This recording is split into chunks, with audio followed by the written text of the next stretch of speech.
Yeah, so it's a very good question, Ritika, about what is it to be a professional, because the journey that we're going to talk about tonight is the journey from health expert to transformational leader. And it alludes to the fact that professionalism is both an art and a science. And so the science side, if you like, is about our technical experts as clinicians. But the art side is about not only how we deal with our patients, but once we move into leadership, how we deal with those that we lead, with the organisation, and indeed more broadly, with even things like government, with healthcare funders and policymakers. So to be truly professional as a leader requires, yes, that technical expertise that we all went to medical school or law school or whatever our particular profession is to acquire.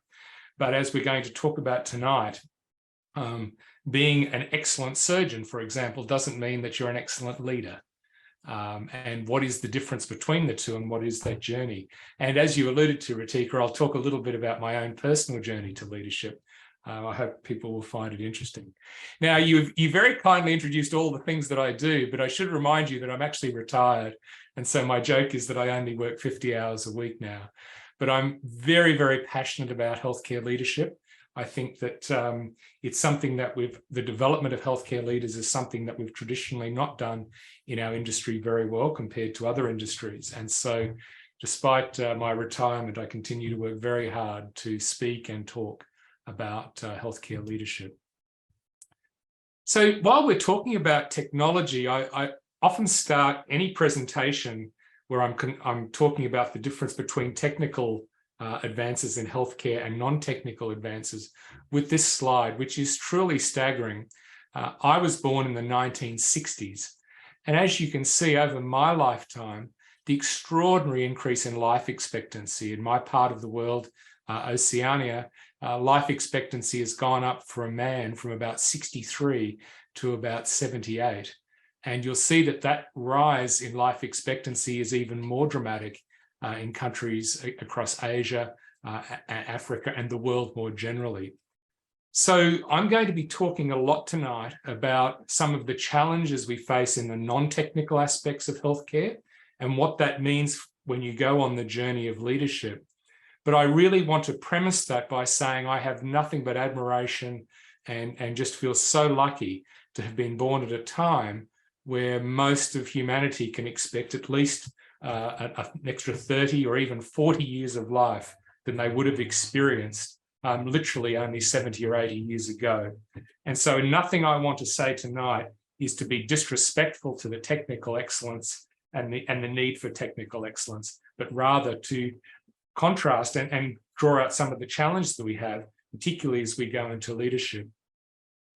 Now, if you can see that graphic in the right-hand bottom of the corner, as you mentioned, Ritika, I come from a Christian heritage, and I'm actually on the board of a large Catholic hospital group in Australia, St John of God Healthcare. And when I was a medical student back in the 1970s and early 80s, we actually had Christian nuns in the hospital where I worked from, and our doctors actually did look like that. And this, I think, reflects the fact that in most cultures, the role of healer, doctor, teacher, nurse has existed for thousands of years. They may not have had the title, they may not have worn the white coat, nor indeed have had the technological advantages that we have. But we come from a long line of people who were healers.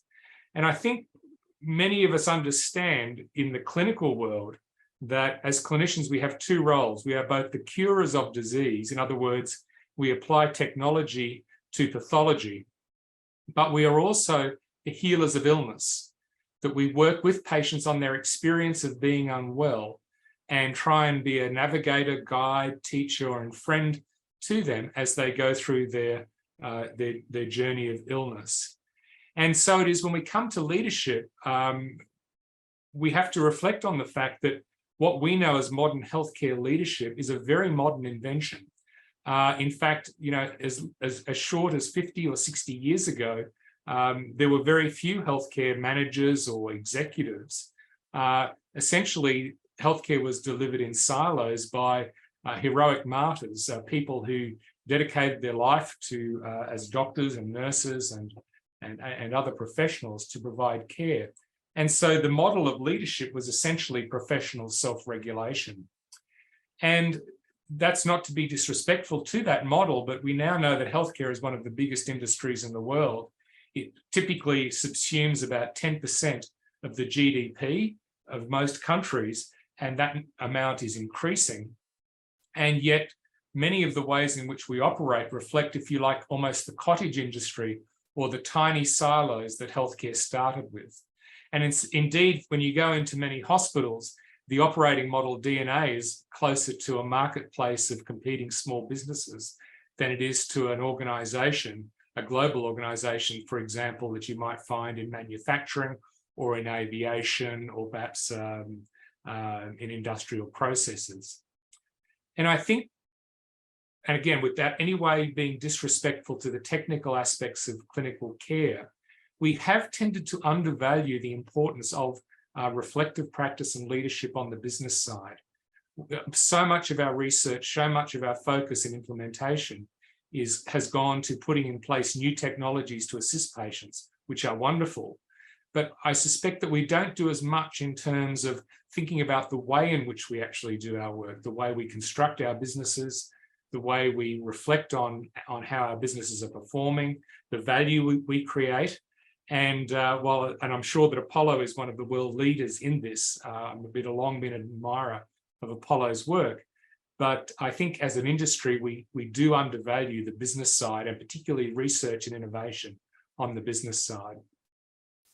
So Dr. Mark, as you were telling us about your Christian college here, so one of our attendees would like to know, Dr. Muskan, that's where did you do your MBBS from?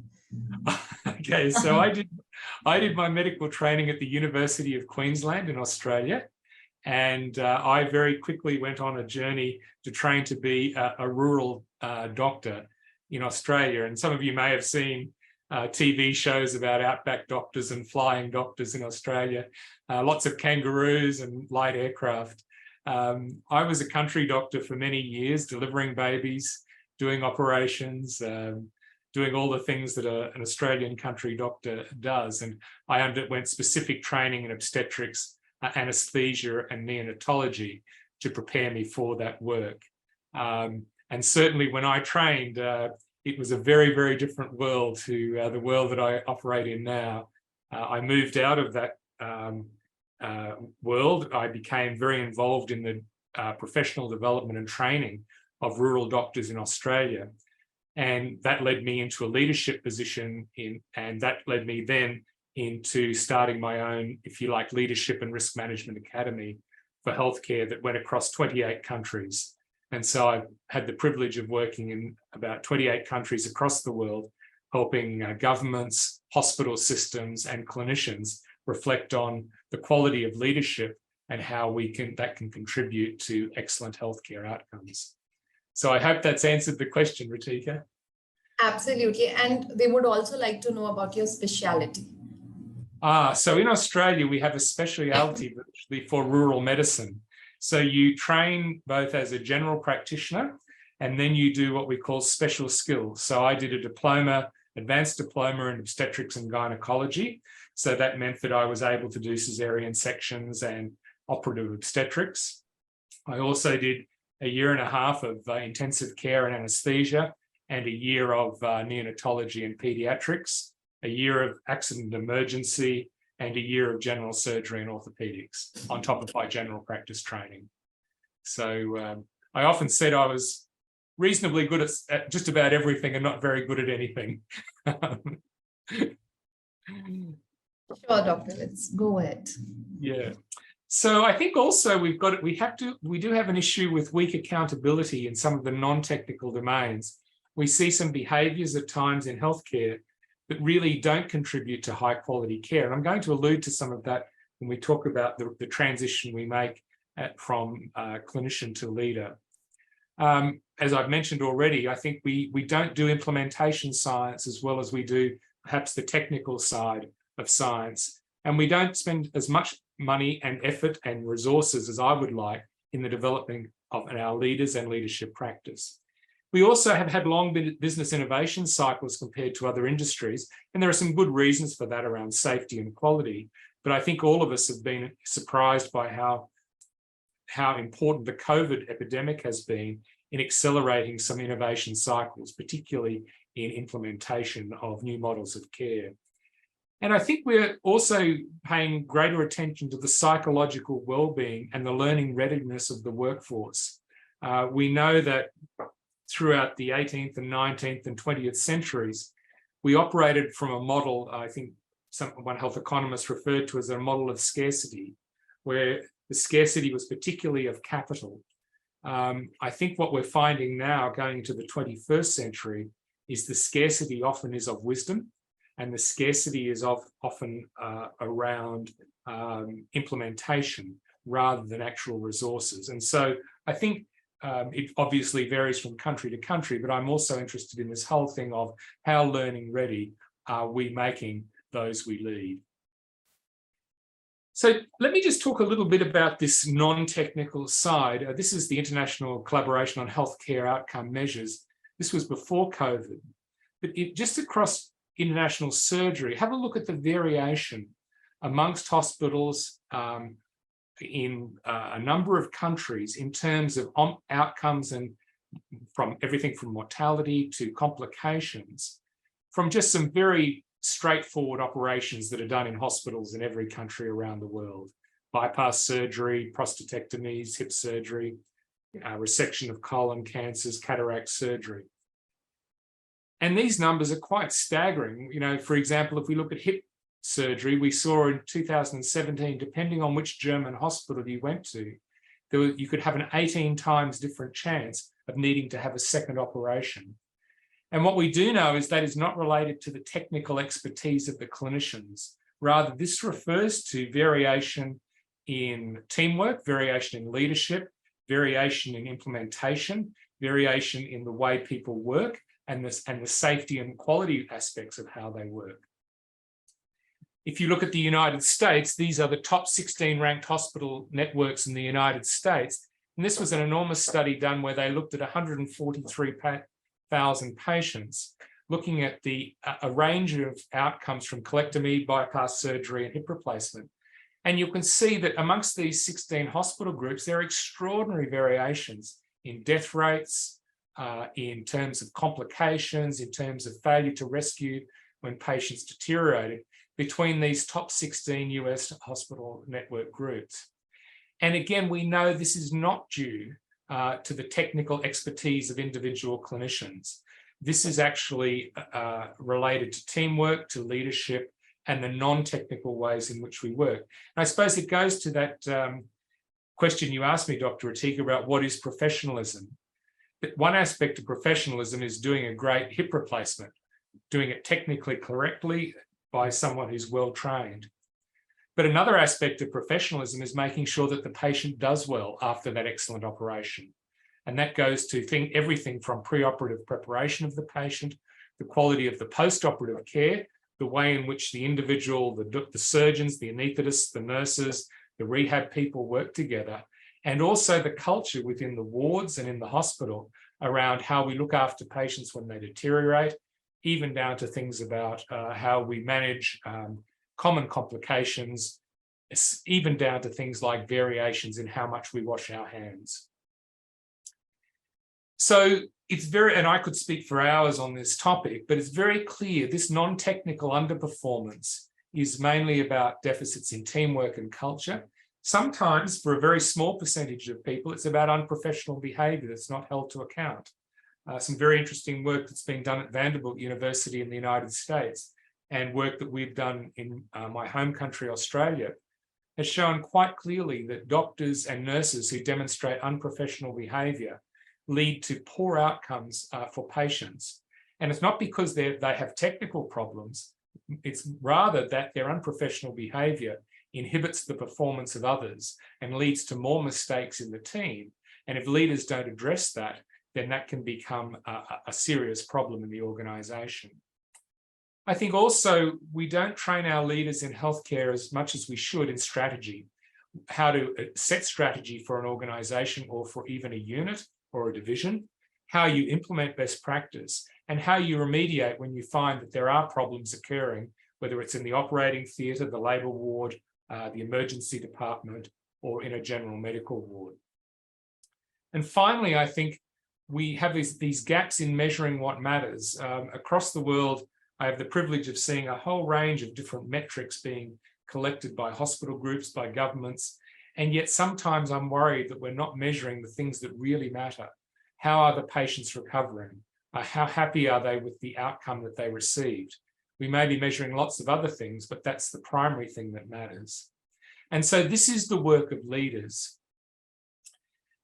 When I was first appointed as the program director of the Oxford Healthcare Leadership Program just before COVID, we actually did a study. We spoke to senior healthcare leaders across the world, and these were the topics that they wanted us to cover in the Oxford Healthcare Leadership Program.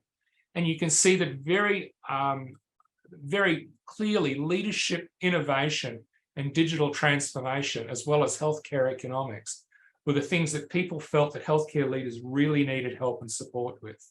And it was really interesting to see that, because it actually matched my own perception that these were the areas of development where particularly for clinicians who go from being a technical expert into a leadership role, but it was in the areas of actually leadership training, innovation, healthcare economics, and digital transformation that people needed the most assistance. So do you think healthcare is taking account of all this, the digital transformation, or you say about innovation, yes, but leadership, all these qualities have been taken care during the, say, healthcare ecosystem?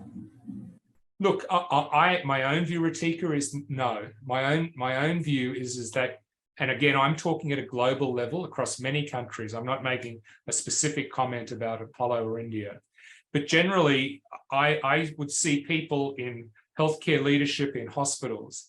If you looked at comparative size organizations, teams, or businesses in other industries, the people leading would have had much more leadership development. They would be much more networked into innovation platforms. They would have probably done more formal training in economics, and certainly in the digital space, they would probably have a greater understanding of digital systems engineering and the governance of digital systems. Right. In healthcare, we're very good at creating apps and new ways of working, but the governance around those is often, I don't think, as sophisticated as we see generally. So, I want to clearly say this is what I'm seeing globally. It's not a particular comment on Apollo or India. And yeah, definitely in the leadership space, I mean, I would go into a hospital in some countries and see a leader leading hundreds of people with a very large budget. In most other industries, that person would have had years of leadership development to get to that point. Right. In some places, the entire training may have been less than an hour. Congratulations, you're the head of the department. And that's the entire training. So I'm very passionate about correcting that. Sure, very great. And then, of course, so healthcare, all of what I've said so far was applied before COVID, and then along came this global pandemic. And every part of healthcare business became much more complex. I'm going to show you a model called the Cynefin model. It's a model that's been around for a long time by a Welsh researcher, Dave Snowden, where he refers to three different types of work that we do, and in the case of leaders, three different types of work that we lead: simple, complicated, and complex. And I'll explain what I mean by each of those terms a little later on in the talk. But if you take that there are actually three levels of work: simple, complicated, and complex, what COVID did was made simple work complicated. It made complicated work complex. And in some places and in some times, and in some parts of hospital and clinic operations, complex work actually became chaotic. And we saw, as you would know, some horrific scenes across countries of healthcare systems really failing to grapple with the complexity of a multi-system disease affecting large elements of the population. So I'm often asked, well, here I am. I've got a good friend of mine who's a surgeon, and he recently was appointed director of surgery at his hospital. And he said to me, Mark, what do leaders actually do? He said, I've been appointed a leader. I've been a surgeon for many years, and my colleagues believe that I will be a good leader, but I'm not actually sure what I do. And so when he asked me that question, this is the answer I gave him. But what effective leaders do is that they create value. And value is, I'm going to use a technical definition of value. Value is where you improve quality with the resources that you're given. And you continue to improve quality with less or the same resources. That's creating value. And of course, if you're going to create value, one of the things that leaders need to do is completely understand the ecosystem in which they work. And Ritika, I know that you're going to allude to this at the end of tonight's webinar, but one of the things that I will be doing is offering a second webinar in about a month's time, where I'm going to be delving quite deeply into the healthcare ecosystem and looking at the mega trends that I believe all leaders need to be aware of if they are going to be effective and transformational leaders. So value is quality over price. And as I said, my definition of creating value is that you improve the quality of what you're delivering, either at the same price, and price, I'm going to use the term resources because price implies just dollars or money, whereas in fact, whereas in fact resources go to equipment and to people. And that's what value creation is. It's continually improving quality while reducing the amount of resources needed to produce that quality.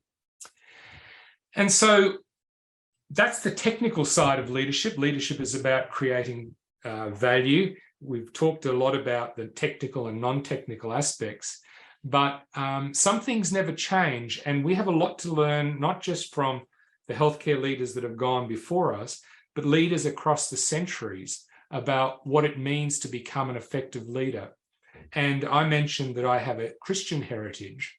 And this, for those of you who may not recognize this image, this is a painting of Saint Peter, a follower of Jesus Christ, who became the first leader of the Catholic Church. And in the story of the Christian gospel, St. Peter goes through a personal transformation following a time where he betrays his leader. And he becomes a model leader because he goes through a deeply personal journey. He is driven by values, and he has undergone a personal transformation. And my own belief is to become a truly inspiring and exceptional leader, whether it's in healthcare, whether it's in the military, whether it's in industry, whether it's in religion. You need to undergo a personal transformational journey. It has to be driven by values, and it has to be deeply personal. You actually change the person you are.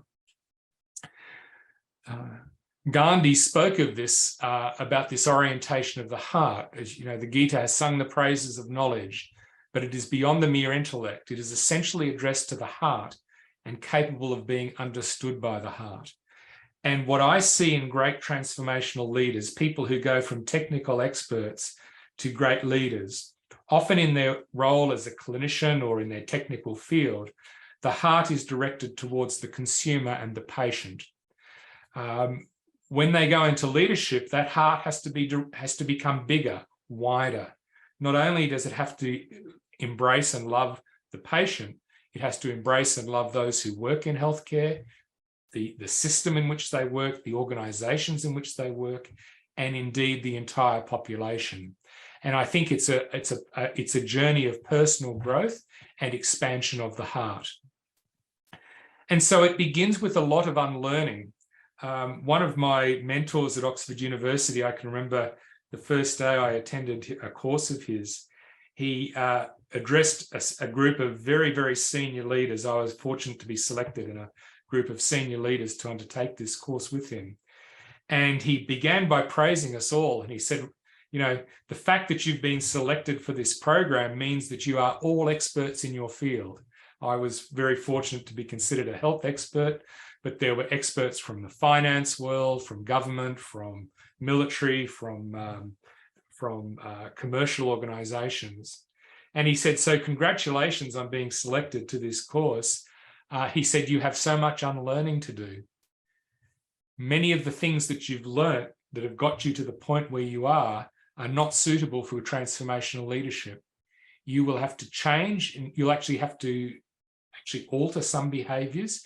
You're going to have to think differently, and you certainly are going to have to expand and grow your heart if you are going to be a transformational leader. And so in my tradition, the Christian tradition, we have people such as St. Peter. We have this fellow here that you may recognize as Machiavelli, the Italian author who wrote about the ways in which politicians and those who lead can actually transform and achieve their results.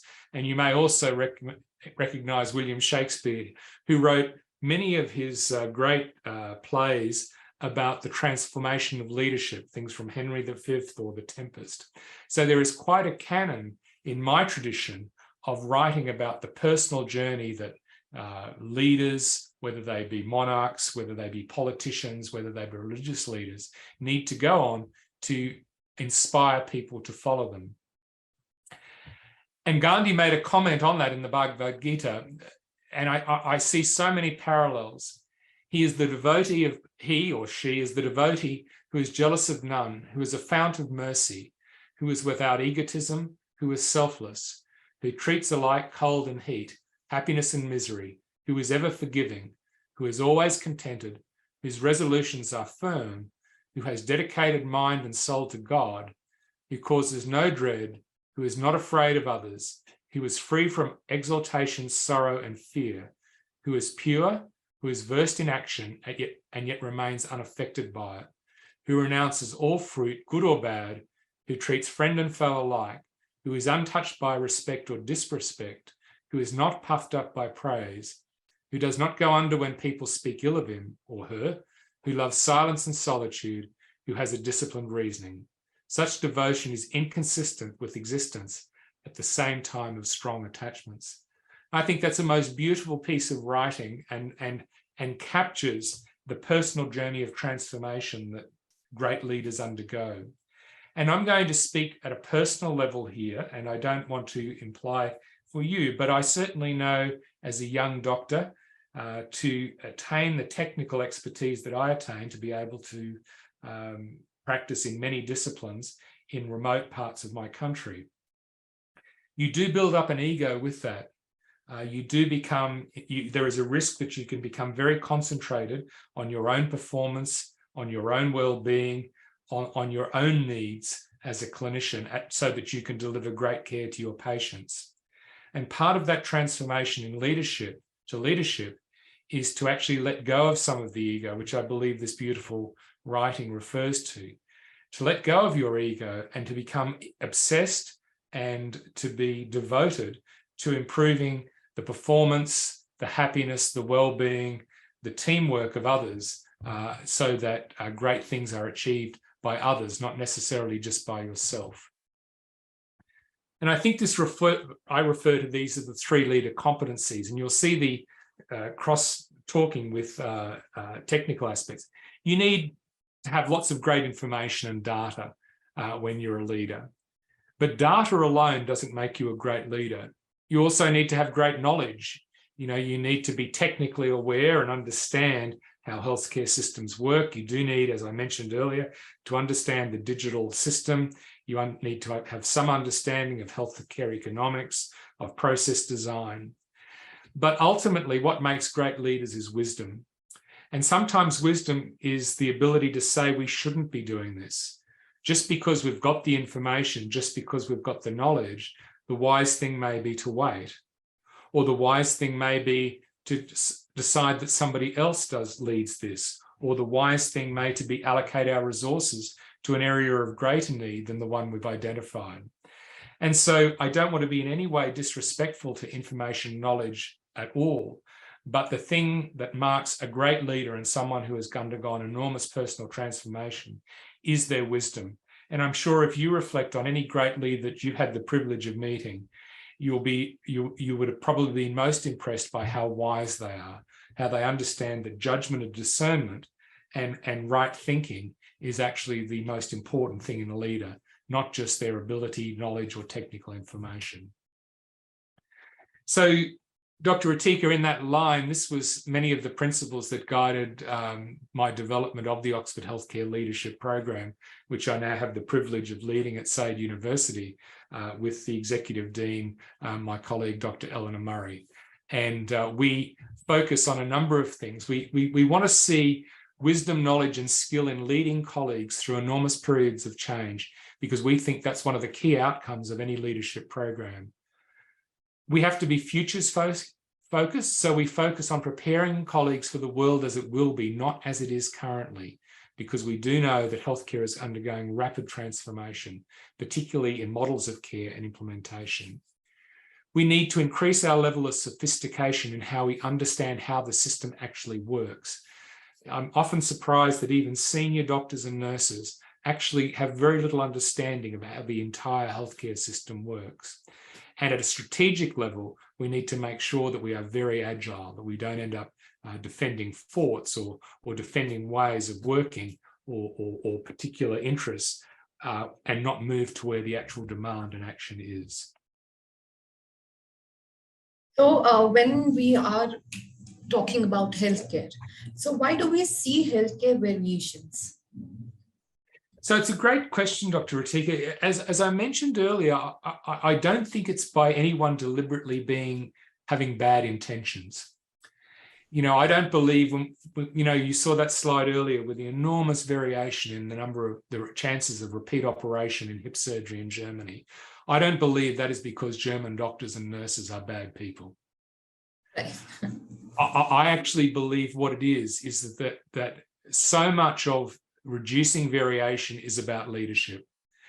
Leadership that actually says, this is the way we work, these are the values that drive us, this is our commitment to quality, this is our commitment, and again, not particularly wanting to use religious language, but there is an element of thinking of the resources that we have as healthcare as God-given, that the resources are precious resources that the community gives us to utilize for their benefit. They could be used for other things. They could be used to build bridges. They could be used to build roads. They could be used to build more schools. And so I think we see variation not because we have bad people, but rather because I think sometimes the way in which we work, our business understanding is not as sophisticated as it should be. And also we just don't spend the time and the effort and the resources in training these wonderful doctors and nurses and executives in how to be very, very skilled transformational leaders. So we do have few questions here. So one of our attendee would like to know, Dr. Aarti, can MDS doctor go for this particular program? Yes, this program is designed for, it's for the healthcare ecosystem. So we would have CEOs of hospitals. We would have people from industry, so for example, the pharmaceutical industry or surgical instrument design. We would have people from healthcare policy. We would have people from primary care and people from hospital care. But one of the prerequisites is that you have to be in a leadership position. So you would have to be a director of surgery or a director of nursing or something like that. It's not a program for people who it is for people who are actually in leadership roles. So it's a very senior program, yeah. But if you were a director of surgery, that would be fine. So when you're coming, you have to be a director or some management level, right? So what is the path to become first be a director and then coming for this program? What do you think is the real and the right way of going through this path? Yeah, look, I've had the privilege of seeing some of the work that Medvarsity has done, Ratika, and how world leading this work is. You already have online resources and training that people can do. And so for this program at Oxford, to get the most benefit out of it, I think to have undertaken some some basic training in leadership first would be of great value. So if you had, for example, a director of surgery or a director of anesthetics or a director of nursing, director of allied health, who wish to go on this program, I would encourage them to do the great training already available to them on Medvarsity.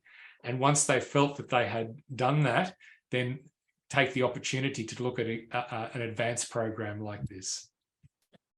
Absolutely. So we have a very interesting question here. What are some of the unlearning you did in your leadership journey? Well, the first thing I had to do was get rid of some of my ego. I think, I don't want to be disrespectful to my medical colleagues, so I'm going to talk about myself. I think as doctors, we do get very big egos, or we can get very big egos. And I think also we work in very individualistic ways. So when I was practicing as a very busy doctor, I spent a lot of time thinking about my own performance and reflecting on my own needs to make sure that I was in the right place, the right headspace, the right to deliver care. One of the unlearnings that I had to do was to start thinking about the welfare of everybody else. Not that I was a cold-hearted person or someone who didn't care about my colleagues, but I didn't go to work thinking about them primarily. I went to work thinking primarily about my own performance. Very well said, Doctor. That was a big unlearning.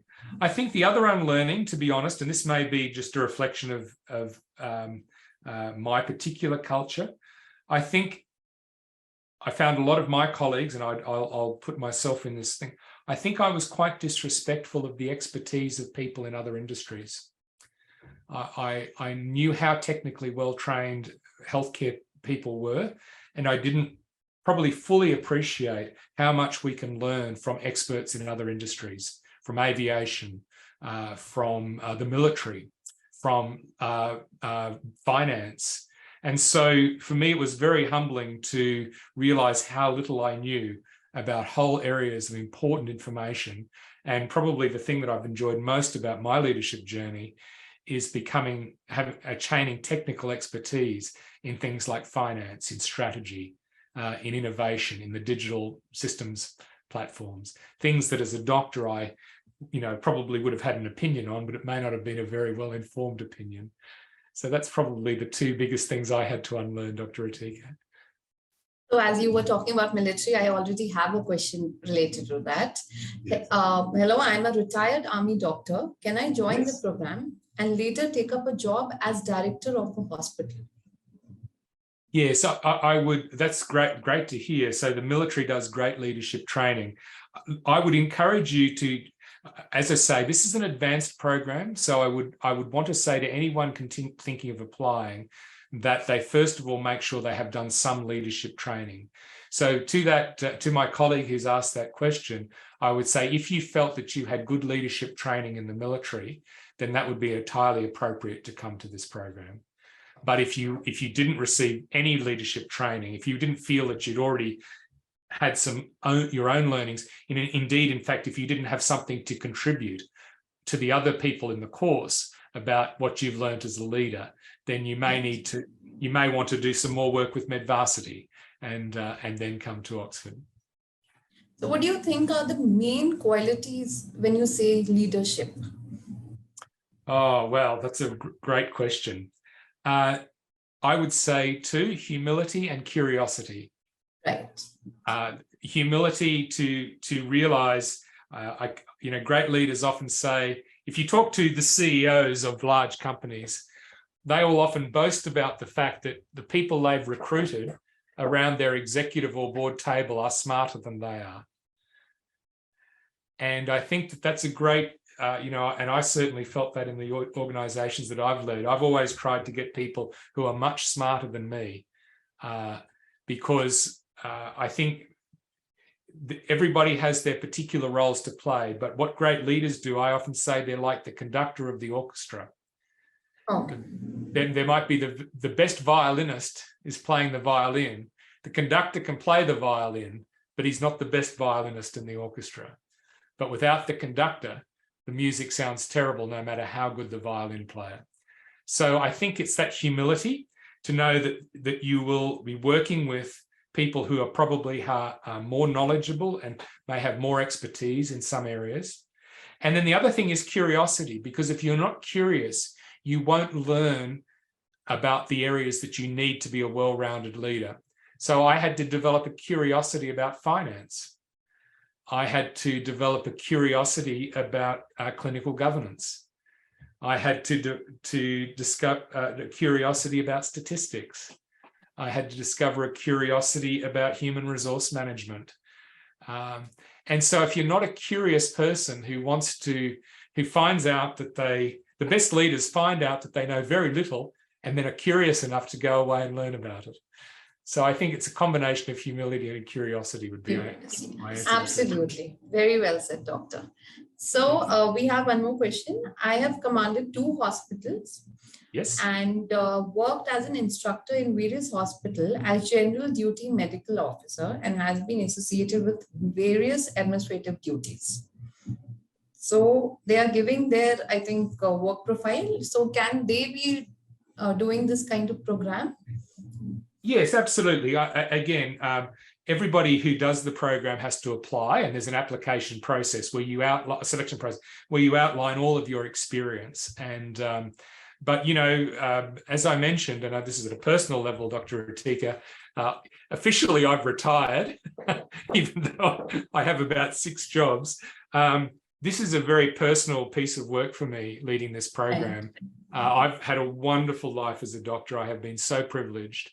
And this for me is very much about giving back. And so the most important thing to be on this program is somebody who wants to change the world.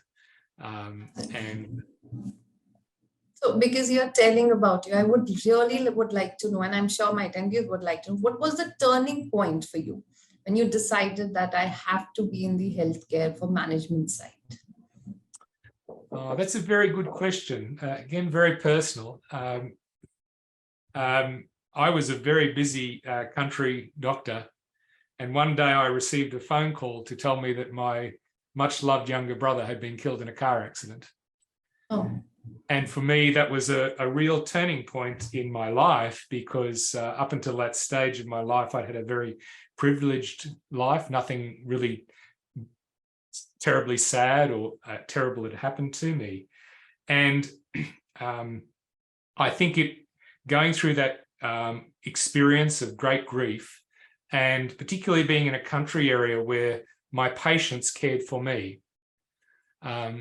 I was very fortunate that my patients loved me and I loved my patients. And in my time of great grief, my patients really cared for me. And it made me understand in a much deeper level than I would have otherwise how important compassion, how important love, how important these non-technical aspects of healthcare were. And it made me very passionate. And from very quickly, I got into teaching doctors about compassion and communication and the importance of this other side of medicine, if you like, the art of medicine. And that was probably the first turning point. And then the second turning point was when somebody told me that I was actually good at teaching, because I didn't think I was. And so somebody who I much admired said, "You're a very good teacher." And I said, "Really?" And because I didn't believe that I was. So that was very kind of them. But yes, I became very passionate about teaching. And for me, it was the realization that, like when you're a leader, when you're a doctor, you're changing the world one patient at a time. Right. When you're a teacher or a leader, you're changing the world sometimes hundreds and thousands of people at a time. And for me, that was a great insight. So it was the combination of personal tragedy making me realize how important the non-technical side of healthcare was, followed by the realization that teaching and leadership are accelerants of your influence. And if you do feel passionate about changing the world, then there are other ways of doing it as well as one patient at a time. Absolutely. So we do have a few more questions. So would you like to go forward with these slides, or we should take if you don't mind, Dr. Ritika, I'll just finish a couple of slides. Right. So, and then I'm very happy Absolutely, to Doctor. question. Thank you so much. I think I talked about this earlier, but if you want to be a great leader, you do need to think about changing yourself. You need to act, think, and behave differently. And that does require personal development. It's why I think the journey to leadership is so exciting, because it's not just about acquiring a technical skill in finance or strategy or risk management. It's actually a personal transformation journey of saying, I'm going to become a different, and for many of us, I think a better person. And I think that's a great challenge. I think you also have to be become very accomplished at dealing with high levels of uncertainty. When you're doing the technical aspects of a job, if you're very skilled, you can eliminate much uncertainty. There's a lot of predictability when a highly skilled person does, for example, the same operation over and over again. When you're a leader, that's never the case. Leadership is a messy body contact sport. It's very uncertain, and you have to be very comfortable in dealing with that levels of uncertainty. And I don't think I'm telling you anything new, that if you don't have vision, courage, and determination, you can fail as a leader. And so you need to be very clear-eyed about the fact that you can't be a half-hearted leader. A half-hearted leader is no leader at all. It's just someone who has a title. If you are truly going to lead, then this is going to require a change of soul, a change of heart, and a real sense of vision, courage, and determination. And so this is the key themes of the program that I lead. Most importantly, the personal ability to lead transformation. But there's also these other technical areas, developing successful strategy, the digital and technological transformation space, future models of care, funding and delivery, how you improve individual and team performance, and how you successfully drive innovation. And so I think I've covered that slide. And I think these, I won't take long on this slide, but I think we've got to be very clear about what we're trying to do. And I see us as trying to develop a more respectful patient experience, a more integrated patient service, a more partnership-driven service, and a much more transparent value proposition, not just about the price or resources that we utilize, which, as I say, you can consider as God-given, but also the quality of care that we deliver. And we need to use emotional intelligence to guide that change. That's a form of wisdom. I made a mention of this model, and I'm conscious of the time, so I won't spend much time on this. But it is important to understand that as a leader, you lead different types of work. It's quite different to be a leader of, for example, a day surgery unit versus a leader of a geriatric unit. Geriatrics is very, very complex. There is a lot of uncertainty. There's a lot of comorbidities. There are many, many people involved if you're going to deliver excellent care, whereas you can actually have quite a linear or simple process to do repetitive minor surgery. And so the technical terms we use are obvious or linear, complicated or complex. And there are different types of leadership styles, different ways of approaching process for each of the types of care. And some leaders may find that they're delivering 2 or 3 different types of work. There might be some area of their team that's doing complex work, and there may be other work that's obviously very obvious and linear. And I think it's a real challenge for inexperienced leaders or people who haven't done any leadership training, is they can start getting this all mixed up. And they can start trying to use simple processes, what I call technical managerialism, when you start you doing complicated work, or they start using complicated process design to address complexity. And the people change management approach, the process design approach is quite different for each and requires conscious switching.